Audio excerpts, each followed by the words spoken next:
It's lovely to see so many people here today. And you know, the great thing about the Methods Mondays, because we cover such diverse, like qualitative, quantitative, different approaches, it's interesting to see all the different people who come to the different focuses. So welcome everybody here.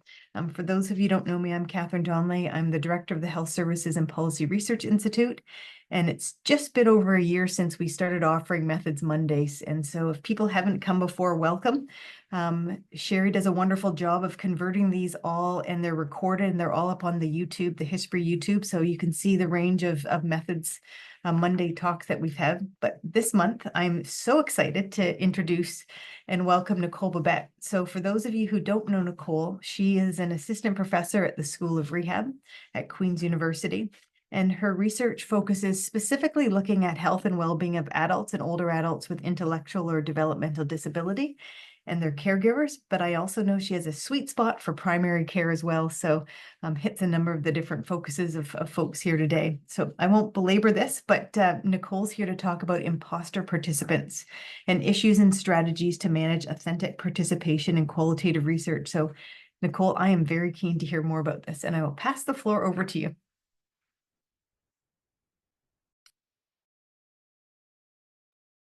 Okay, so thanks everyone. And I was, like I said to Catherine earlier, I was thrilled I'm very grateful for the opportunity and space to talk about this.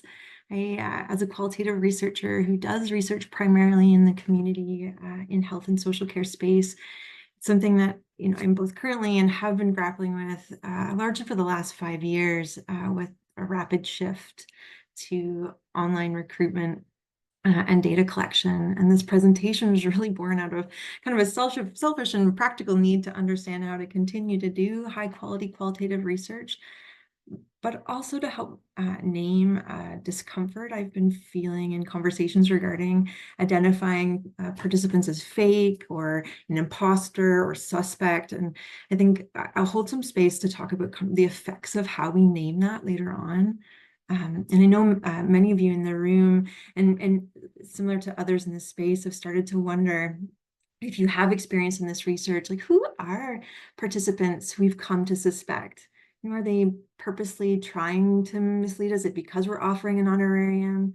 And then also, is it morally right for us as researchers to question potential participants' narratives of their own experiences and motivations? We take on this role of judge, whether they should be excluded from research. And I really do remain worried about the effects of this growing suspicion that's entering into what I would consider a very sacred interviewee-interviewer space. And so, like I said, I was really thrilled to kind of hold space to talk about this, and I wanted to share some of my objectives for today. Was share common red flags related to suspected inauthentic participation in virtual qualitative research. So I'm talking specifically about interviews and focus groups that are conducted online. There's a whole body of literature around surveys. Discuss strategies to support authentic participation. So what do you see and what do we do about it? And then offer some additional considerations. So let's start to name those tensions, those feelings, and really reflect on some of the effects of putting these additional actions and safeguards in place. And then also hold space for discussion and learning from our own community. I think at the local level, what are people experiencing and what do we need to learn together? So I think that's kind of my hope for the next little while. I have a few slides, but Catherine's going to monitor the chat and happy to kind of discuss and along the way. So just let me know. So a little bit of background for folks. Inauthentic participation is not new to research by any means. However, we are seeing kind of an increased risk and sensitivity to this phenomena in qualitative research. And I think it poses unique practical and ethical challenges because of the nature of the work. And there's a general consensus, I think, among the literature that there are key factors to why we're seeing an increase in this phenomenon. I think the rapid adoption of online methods for recruitment and data collection, in 2020. And then also the pandemic's impact on economic stability. So, I think it really did place people in precarious situations where they're looking for work and kind of money where they can. Also, it's, the inflation and high costs of living are kind of drivers to why, where people can, and also precarious employment. Garcia and colleagues have some interesting kind of further to, so this, and I think that's not the only reason that people may inauthentically participate in research. So this idea of fantasy, the desire to occupy an imagined persona, boredom, or, it's out of a genuine desire to disrupt research for either personal or ideological reasons. So just naming a couple of kind of those key factors that everybody agrees on, but it could be a number of reasons why people may do this. We don't always know, won't always know why, but I think there is kind of a acknowledgement that we need to plan and prepare for the possibility that this may happen and determine how to ensure trustworthy data. I think in the early part of the pandemic, everyone was kind of wading into this and saying, what is this? And then they wrote about it, which I think we have the benefit of learning from them today.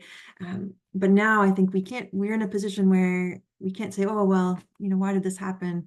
I think we need to be proactive and plan a little bit more.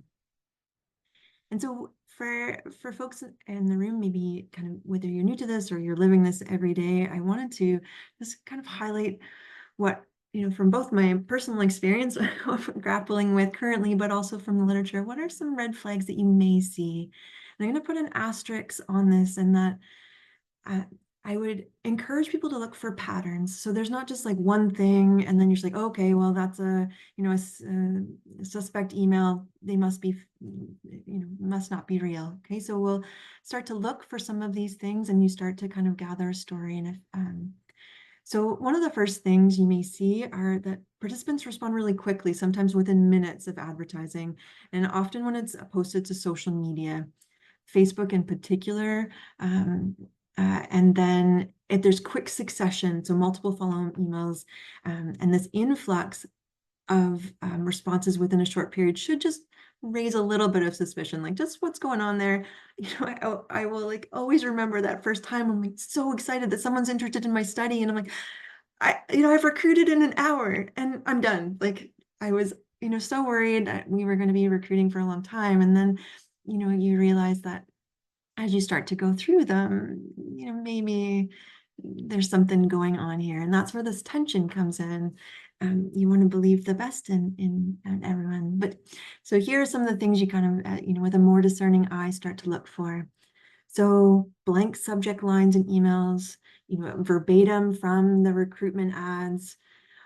A big one is the generic private email addresses. So first name dot last name and then numbers at Gmail. So we see that a lot. Watch for messages, multiple messages that maybe have a very similar wording or use similar titles. So participants may use the same email platform or duplicate addresses. So it's not only that is someone may not be truly eligible for the study, but they also may pretend to be a number of different people. So it is kind of important to look for those things. Oftentimes there'll be kind of an omission of personal details beyond your first name, and maybe poorly written. Kind of in the back of my mind, some of those IT emails are coming up about phishing emails that we have to go through. So some of those same principles still apply when you're starting to kind of read through these on first pass. Oftentimes, and I'm seeing this more, and we had to retroactively do this in the study that I'm working on now, is add in an expression of interest. So we added another step in a screening process or a screening questionnaire. What some folks are starting to see is sometimes unexpected information on demographics or kind of a disease condition. So if you're a cancer researcher, or for me, we're recruiting for caregivers of adults with labeled with an intellectual disability, and we would have a question around, so tell us a little bit about your loved one, and then they wouldn't be able to tell us what health condition they may have and what caregiving is like. So, things that you would kind of expect for them to know. So, and also if you're doing this in a screening questionnaire, if they're completed at a really fast time, those are clues that it could be a bot, or maybe something else is going on. So really be thoughtful about unclear or contradictory responses, especially when it comes to eligibility criteria.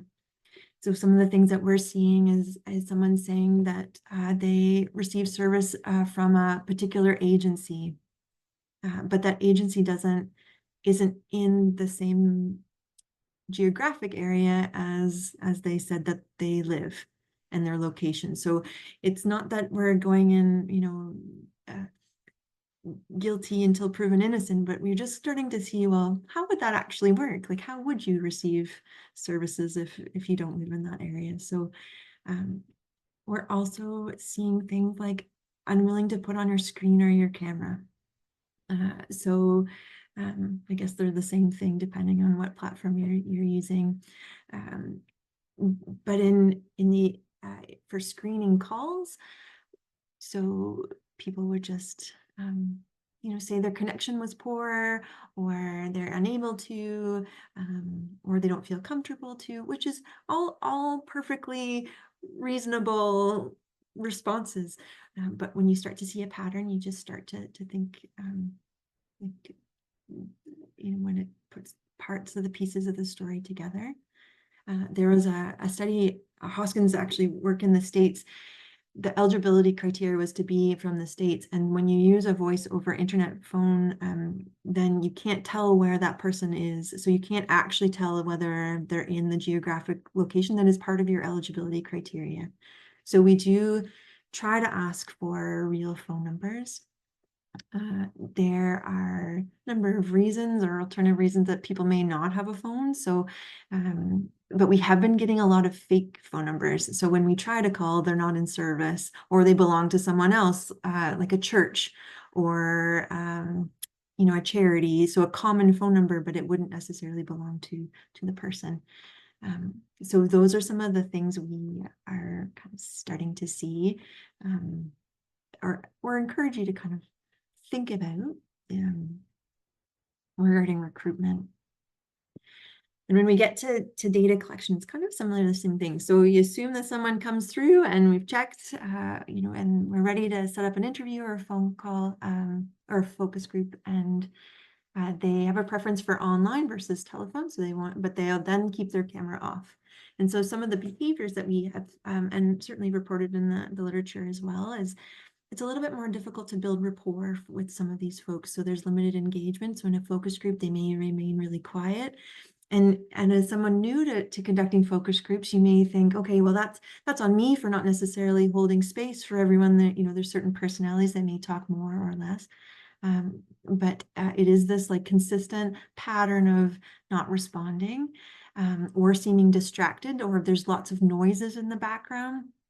And then there's limited content knowledge. So these are some of the other flags that people have been reporting. So this idea of vague or brief answers to questions. So this thin description. So they're not able to elaborate when you probe. So can you tell me more about that? Or things that you should know if you were part of the study. So there was a study around teachers, and so they asked about, well, can you tell me about a lesson plan, or and then they said, well, they weren't able to do some of those common tasks that would be associated with teaching.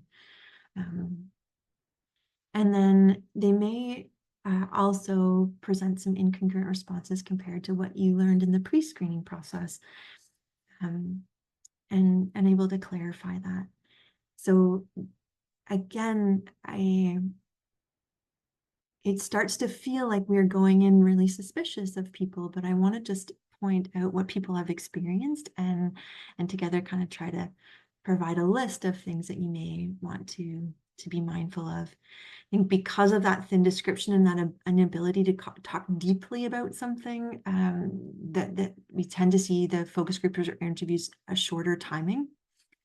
That's not always the case. I do a lot of work with people with cognitive impairment or labeled with an intellectual or developmental disability, and sometimes it's just shorter. So I think it's also knowing kind of the population that you're working with and some of that historical and political context.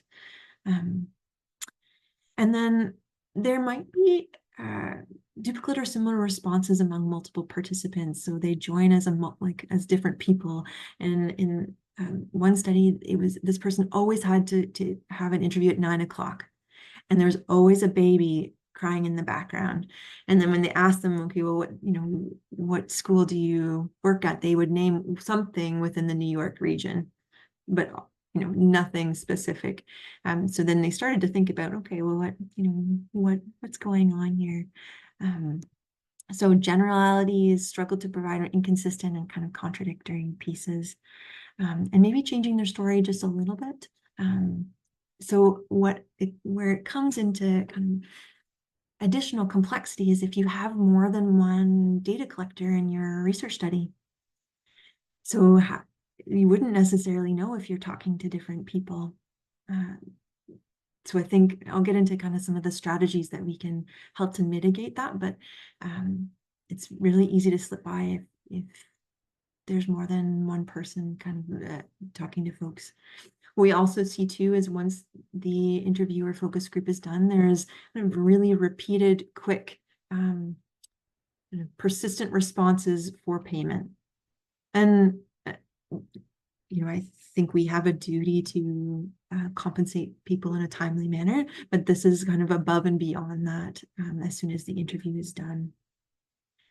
So I hope that was kind of helpful and just in terms of like a broad overview of kind of what is being documented in literature. There's some really great papers, especially student papers as they've gone through their PhDs and they're like, what is this? And it just causes so much more kind of thinking and going a step forward and two steps back. And as people try to navigate this in an ethical way. So we'll provide a few strategies and then we'll save some space for discussion and kind of naming some of the things that I want you to leave with around tensions. So I think be aware and plan for it. You can consider a protocol or a process if you don't want, or if you don't want protocol seems too positivistic for you. Like you have just a process that you've agreed upon. Here's some guiding questions that Ridge provides to say, okay, at these different time points in your process, what should I think about? And then Sharma and colleagues really talked about working closely with our ethics board. So Mir and the Research Ethics Office, Dr. Tripp and Dr. Brower around developing kind of training and modules about how to tackle this, as a local community. I think are kind of really important general strategies to kind of how we approach this in this proactive versus reactive space. If you are a visual thinker, Mystery presented this a standardized approach and kind of, again, just kind of stepwise what to think about, especially if you have a large team. These are just kind of all the touch points through the research process. So if you like that, I would offer that to you. If that's helpful in your kind of your team's process or if your own process when thinking about your work. And then in more specific strategies related to recruitment, I think what I'm reading and understanding is that it is important to consider adding in an expression of interest or a screening process step, which is different than how I trained in my early work in terms of, we always talked about eligibility, but this is a more formal step. Consider in that process adding in information that can help you triangulate some of the information that's coming up. I would say that's a really great point to ask about access needs beforehand. So, I work with people who identify as having disabilities, and some people might not be able to they may have communication impairments or may not want to be on screen. And so if we ask about it up front, you can plan as a facilitator to accommodate that versus someone coming in and saying, oh, I don't feel like putting on my screen today. I think that's just a different, the same outcome, but you approach it a little bit more prepared. And I think it is really important to advise participants of this process that, how do we, or can we, we should add information into our letter of information and recruitment materials saying, as part of this process, we're just going to ask a few questions related to eligibility. We won't keep this. This is different than the data set of information that we're going to be collecting. So you can differentiate that process. And I think that that's a really important piece to do that, just kind of for transparency. And then if you can call, if possible, to confirm participation, there's ways, through Qualtrics, or that you can say, put the eligibility criteria. If you click yes to all of these things, branching logic will just send you to the next piece. But I would say that human element, if you can, that touch point, it's worth the time and effort, at least from my perspective. And I think you may just see it a little bit sooner for phone numbers versus VoIP. Even if people can turn on their screens for just a minute, it's attention, and attention when we tried to tackle with virtual teaching too. I remember it distinctly, that not wanting to ask people and not assuming that everyone has a space in which they feel comfortable sharing. So I think even if people could for a moment, people may say, oh, my camera's broken, or I can't. So just be prepared for that. But I don't think it's an unreasonable kind of question. We've had to be very wary of recruiting over open social media channels. So just even recently, sometimes when your recruitment materials out in the world, even if it's a closed social media and through agencies, it just gets picked up and put here, and then we get a new wave of people, and it somehow got posted on an open, site, and it just happens. I think you can't control once your recruitment material, even though you say you're going to do it in these ways, information has a way of traveling, I guess is the right word. I really like Cascio's strategies for identifying screening questions. So we think about, okay, well, let's just put together some screening questions. Well, what questions do we ask, and what? I have to be honest. If I participated in a research study and I get like a number of questions that started to think that they were suspicious of that I was real, I'd actually be quite offended. So I think we need to find that balance between protecting people's rights and also data integrity and trustworthiness of this work. And so they suggest reviewing the methodological literature for screening questions related to your population. Cascio does work with autistic adults. Review responses of pilot studies for comfortable and culturally relevant screening questions. We often default to those basic socio-demographic things, but I think going back to the literature and also consulting community members. So if you have community members or an advisory board or partners on your grant or on your work, it's a really good conversation to have with them. Like what would make sense to ask, and then piloting these, obviously. But I liked that they named a process that was a little bit more informed than I think when I started out. I was just like, okay, I'm just going to ask them a couple more things about caregiving early on. But it is a more intentional way, I think, of doing that. Sorry if I'm going through quickly. I wanted to show you this next slide. One of the things I really like in Hoskin's article, and it shows the evolution of the literature over the last couple of years as we've become more aware of this phenomenon. At first it was descriptive. Now we're getting into more nuance and ethical tensions. And so in their paper, they talk about, okay, well, here's what happens, but also let's not just assume it's fake. What possible other explanations or challenges could it be? It could be someone is inauthentically participating, but it could also be capacity, resources, timing. So I think it's an important kind of methodological process to go in versus just saying, like, as you start to put pieces together of the story of whether somebody is authentically participating or not. And so they do a really nice job of that. In terms of data collection and analysis, again, I would ask people to just confirmation. Let's, good morning, everyone. Or good morning. Like, can we just turn on? I just want to say hello.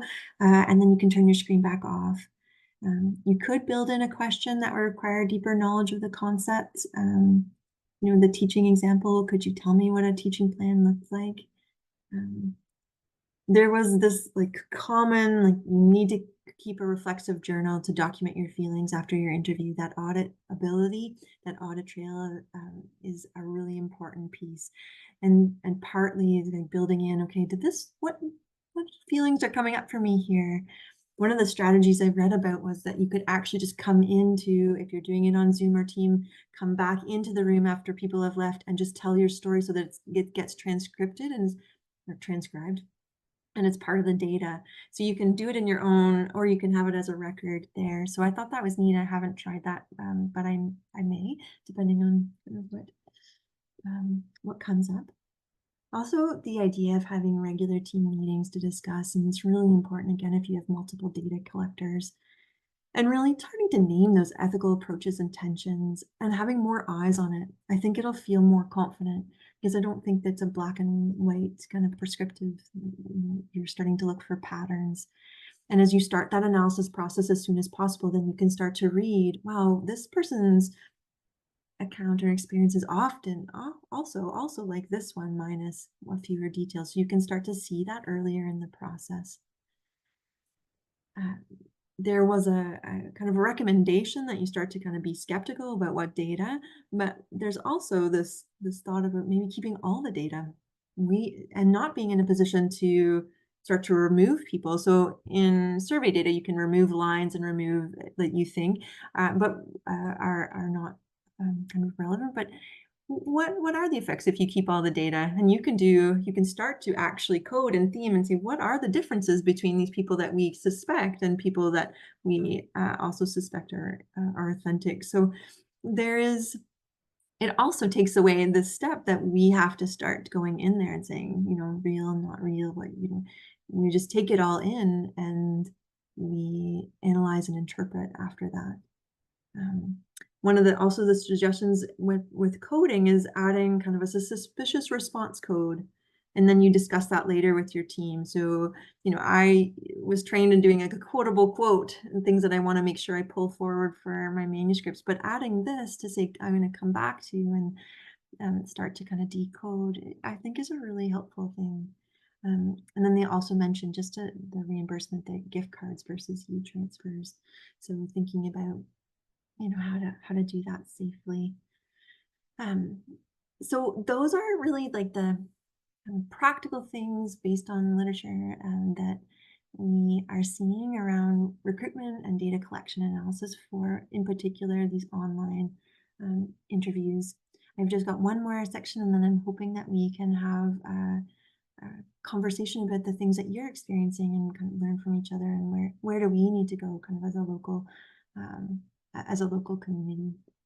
And so I'm going to start off with this quote from Garcia and colleagues, that this balance between inclusivity and rigor is a delicate and complex one. And the current literature on imposter participants also fails to provide us with an adequate framework to critically address this phenomenon. So mystery provides one that I think is really clear, like it is much more aligned with maybe positivist perspectives, but in no way are we talking about power and tensions and some of the effects of that. So they're suggesting that we engage in reflexive epistemology and in a kind of a process about how we respond to our own concerns as researchers.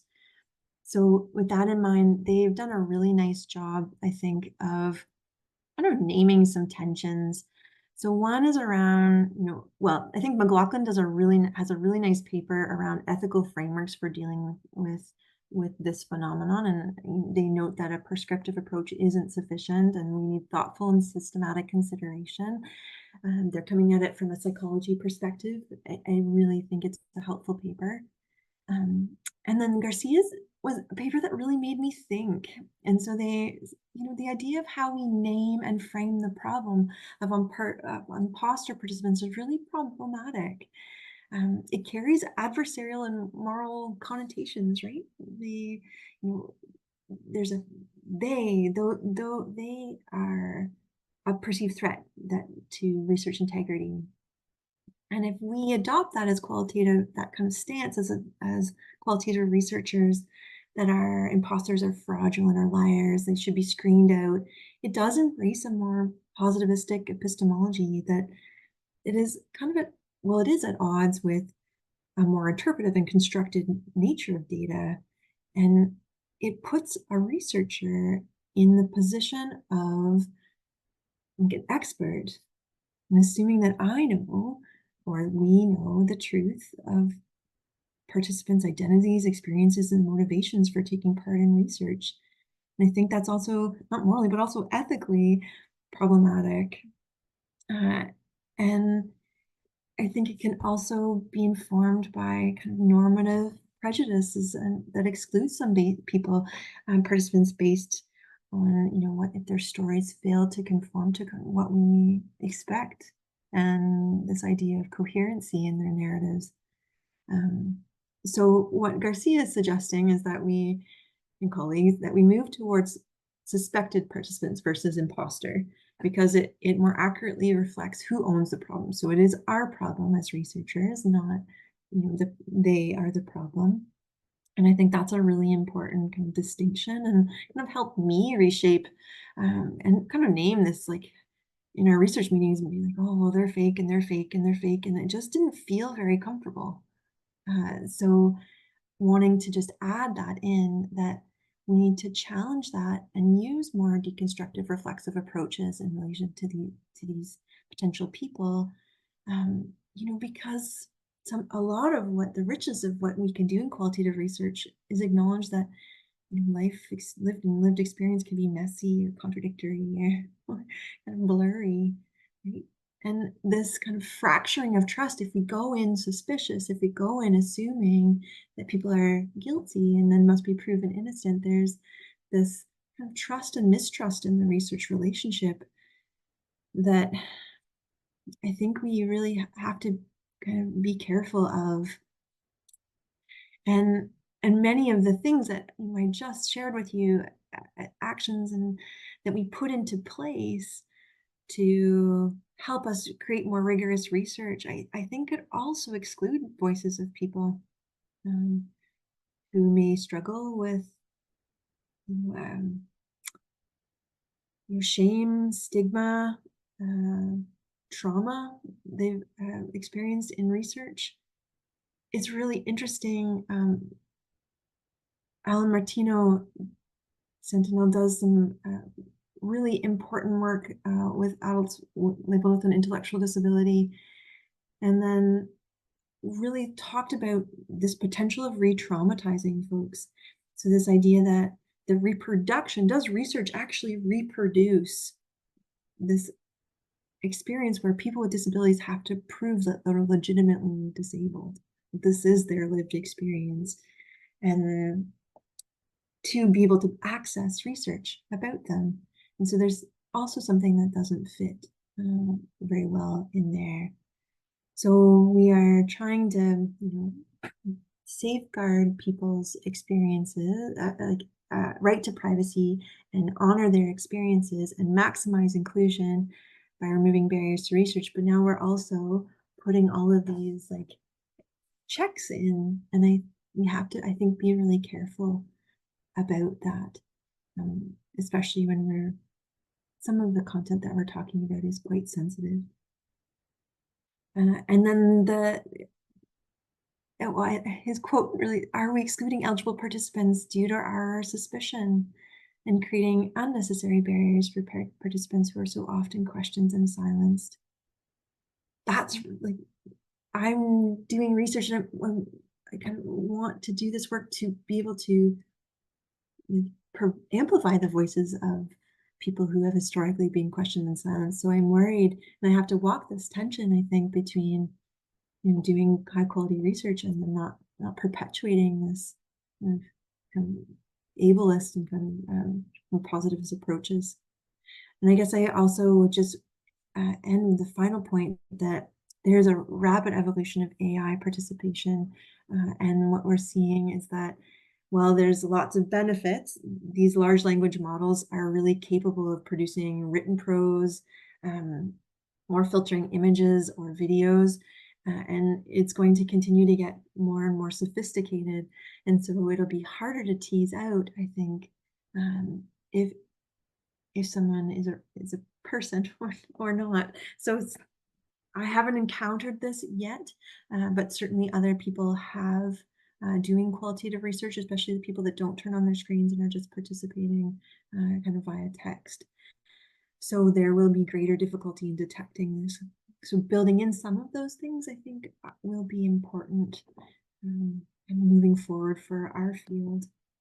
And I think my last slide is really this, just kind of to summarize, we need to be aware it's happening and plan for it. I think we need to also engage students during their training and dissertation work to build these things in. I think there's opportunities to work with our REO, and really beyond really pragmatic, this is what I do and this is how, or this is what I see and this is how I'm going to respond to it. I think we need to also reflect that there are effects of those decisions and really think about them ethically as we move forward. Also, I'll share my slides, but these are really helpful, kind of quick cheat sheet of papers, and so they may be helpful for you if you are where you are in your journey. So I'm going to stop there, Catherine, and see if anyone has had these experiences or anything that they want to chat more about, but also to end with gratitude and say thank you. That's wonderful. Thanks so much, Nicole. And I actually, as you were talking, I was keenly looking and putting up some of the key articles that you were mentioning that I thought really provided some thoughtful information just in terms of first what we need to think about and then the strategies. And this is really interesting to me, and I hadn't realized how much literature has been rapidly expanding in this area. And I'm going through frameworks, thinking about, what we can do, what we should look out for, but also just how we need to critically reflect on what it means when we, decide someone's like a fraudulent or the terminology. So I think even just highlighting that for us is so helpful. I have honestly so many questions. I've been writing some ideas down, but I know that there's a number of people here on the call that have probably had experience with this. And Nicole and I would love to hear your experiences, to share them and just open it up to other people before I hog the floor.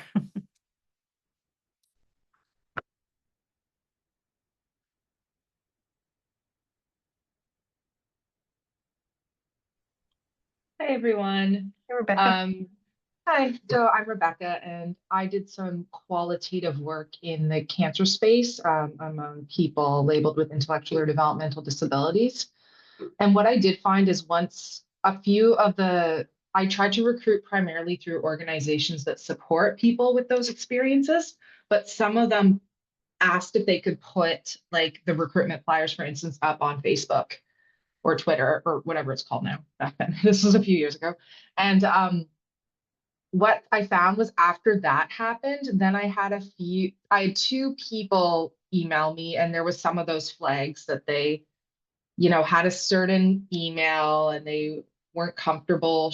They would only provide me that email and not like an address, for instance, to send any of the compensation. And I ended up kind of extending a little bit my recruitment so that they would know where they kind of heard about me from, specifically what organization.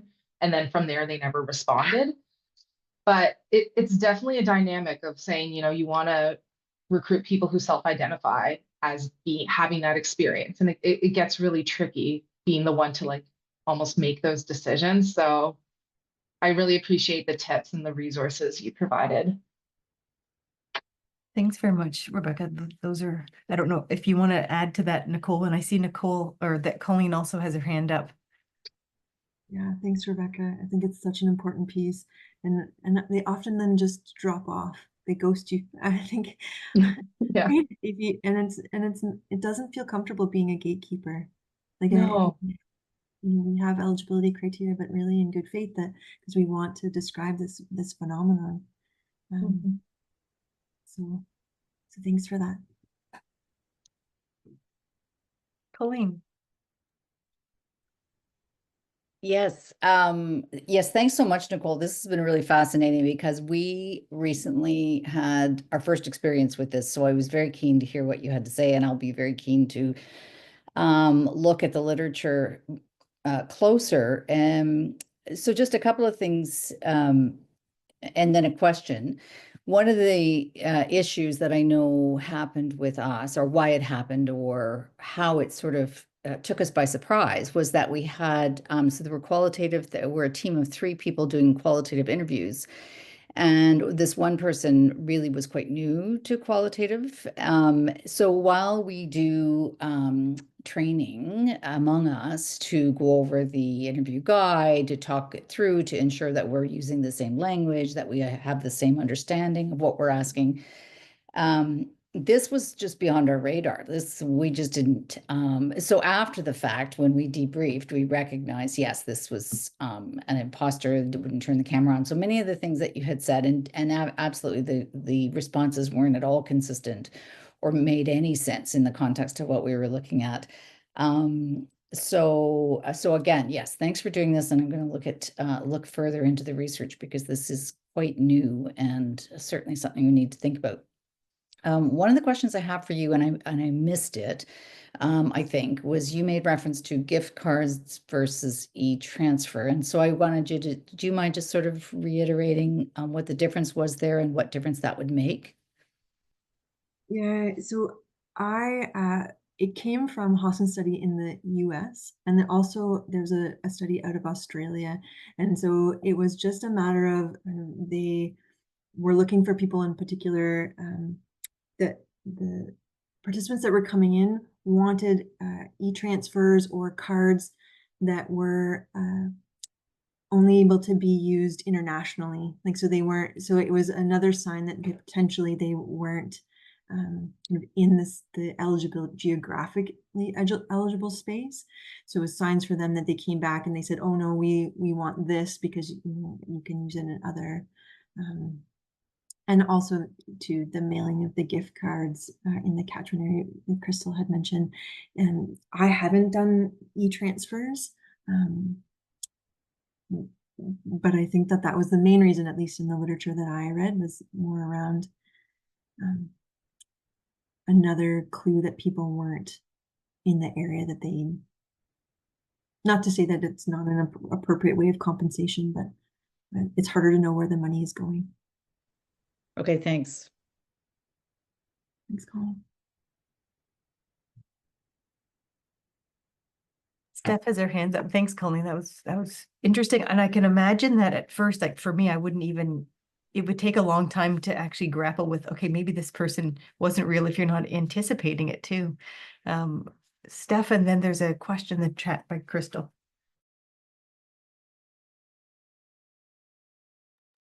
Sorry, I'm not as great with the Zoom on the phone, and I'll have to figure out how to lower my hand, but just know when I'm done. My hand's gone down. Thank you, Nicole, for that presentation. It was very informative and helpful, and I've had the experience of that with quantitative survey research, and then it wasn't my experience, but I was helping moderate a focus group, and clearly they were imposter participants. And I appreciate this information being shared, especially with students, because I'm novice, I'm new to research.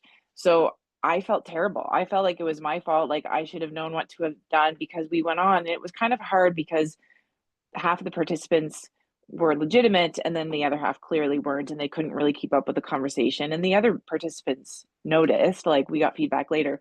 So I felt bad that I didn't have the tools, and it's because I wasn't prepared for that. And one thing I did wonder about is, yeah, they wouldn't put their cameras on, and I wondered if I should have asked them to. But one thing I'm wondering is, with the camera request, is it just kind of, is the assumption that if they can't comply, they might leave or we exclude them? Or what if they do put their camera on? Like, how do I know what I'm looking for to kind of validate their eligibility?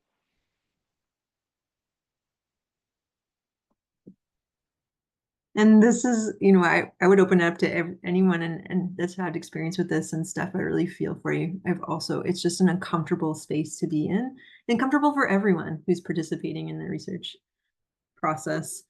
To me, I think when we in my work, we just ask to see that they're human.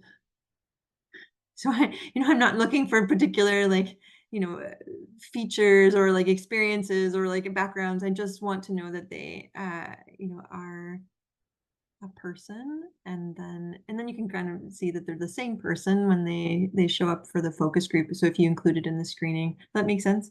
Yes. Okay. Yes, that does make sense. And actually, as we're speaking about this, that jogs my memory. There was one participant who only wanted to participate in the chat, like typing, but that made them ineligible because part of it was that you had to be part of the discussion. So just to your point, like, I don't know, that could have been one of the other participants typing. I don't know, but so I feel like that would have been one that could have been flagged with just the camera on if it wasn't, a real human. Okay. Thank you. I do a lot of research where people can invite a support person in. So they also will help with technology if technology is an issue, or help with writing in the chat or putting hands up or features. And so those are the kind of accommodations we put in. And sometimes they're in a group home and can't put on their cameras in that space just to respect others' privacy. So it's one of those things. That's where when you ask about access needs before, you can kind of get a sense on who's coming. But this is only my perspective, and certainly know that there's kind of we've got a rich community of experience. And Catherine, I see Crystal's note too. Yeah, she's got some great points there. I don't know if you wanted to think about that. And I was thinking about similar question actually about excluding data from participants that you suspect, and just thinking about, how that influences the authentic data that you have from others, if that gets included, and just she's asking what you've done and others have done, if other people want to pop up and answer.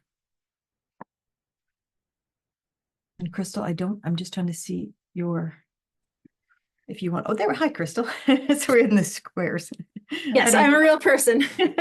Speaking of this. Speaking of this, no, so I had a very similar situation to Nicole, what you described. Lots of the same flags. We did lots of the same responses halfway through once we realized it was a problem. Same with Colleen. We weren't even expecting it's a problem. And then we noticed and we were like, what is going on? And so we talked about it and we did the screener and all those things. But then I think automatically we thought, oh, well, we have to exclude the data because we're trying to capture these experiences of this particular subgroup. And even if the suspected participants had been someone with the same experience in, for example, a different geographic area, I don't think that they were. That wasn't my impression. I think they were completely making up their experience. But it would skew the authentic data. So I really struggle with this ethical idea of like taking the data out, but if you include it, it's that tension between authentic data versus inclusivity. And I still grapple with it. I don't know what the right answer is. So we definitely lean towards taking the data out. But then you have to recruit longer, and it's like a whole thing.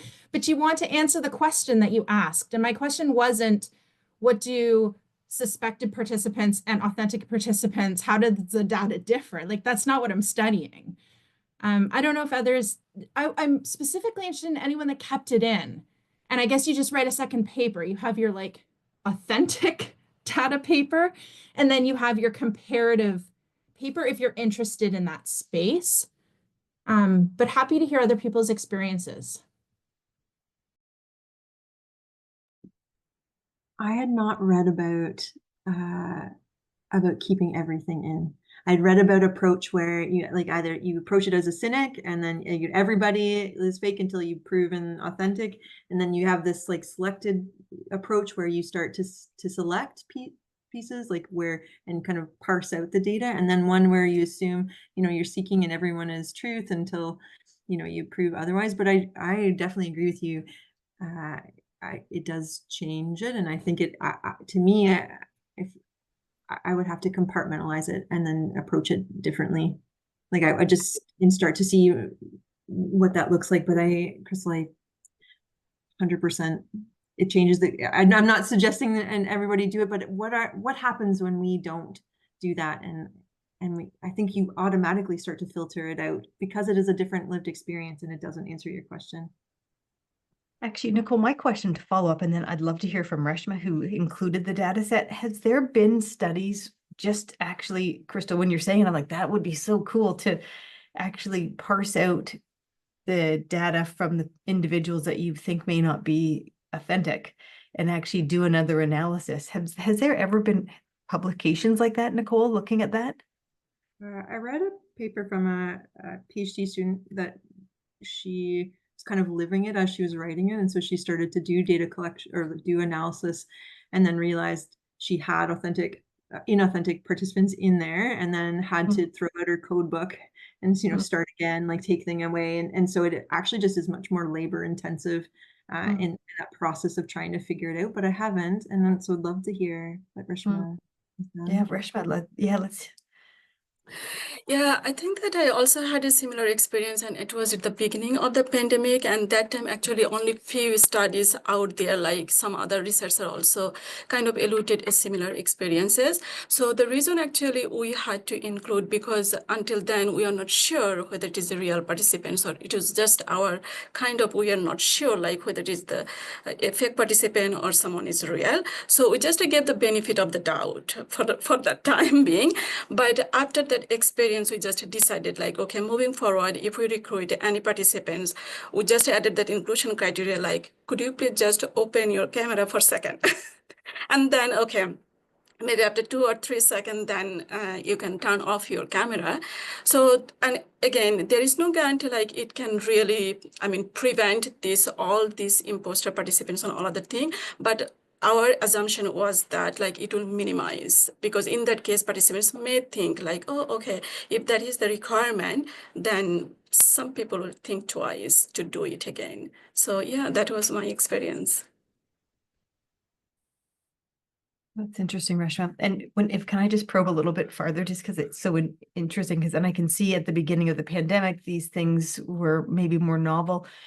And did you think about their information? Did it seem to change the final results or the final analysis in any way? I would say my experience, actually, it didn't change a significant way, because that was only one participant, and somehow that information the participants provided was very similar to that. We thought like, okay, the first interview, it was very similar. So it didn't actually significantly change the result, because we didn't use the code for sure from that particular participants, but it was just adding a number like, okay, we already had a sufficient number of participants to come to a conclusion, like we are wrapping up the recruitment. So yes, no, it didn't actually change the analysis at all. Interesting. Dan, I see that you've put a question in. I don't know if you want to put your camera on and ask it, or Nicole and I can read it out.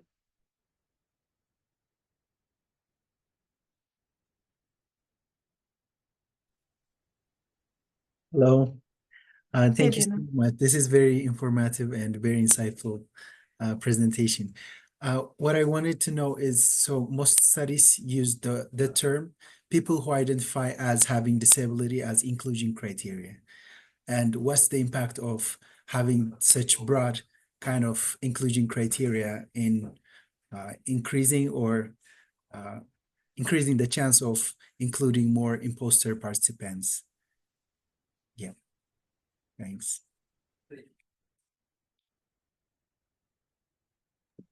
Well, I'd love to know. I think there's some pretty amazing researchers in the room if anyone's had experience with this.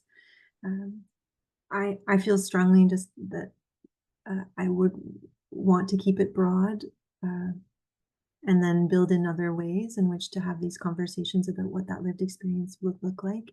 I think I'm very sensitive historically to people being labeled with certain conditions, but there's lots of other, health services research where you require a kind of a label or a code or like a particular diagnosis that maybe is more specific to that. But I think for adults labeled with an intellectual or developmental disability, it's already a broad term, and there's so many different experiences and conditions that fall under that label. I think for me, what I did see though is that in caregivers, I think I mentioned if they couldn't name, some of their experiences of their loved one that they were caring for, or couldn't name a condition that we would consider a disabling condition, that's when we would start to kind of question. But I don't know if I really answered your question, but I think I would keep it more broad there, because we don't want to put people into boxes. We want to richly understand their experience. Well, at least, in how I approach the work that I do. Is that okay, Dana? Yeah, that answers my question. Thank you. Well, I'm just looking at the time, Nicole. We've got about 4 minutes left, but maybe we've had like a lot of rich questions, and this will be posted on YouTube again. As I mentioned, we've put some of the links to some of those great papers, Nicole, and I love the fact that you've got the whole list in the on the YouTube as well. If people do want the fulsome list and the set of slides, just email Sherry. She can make sure she can get those out to you.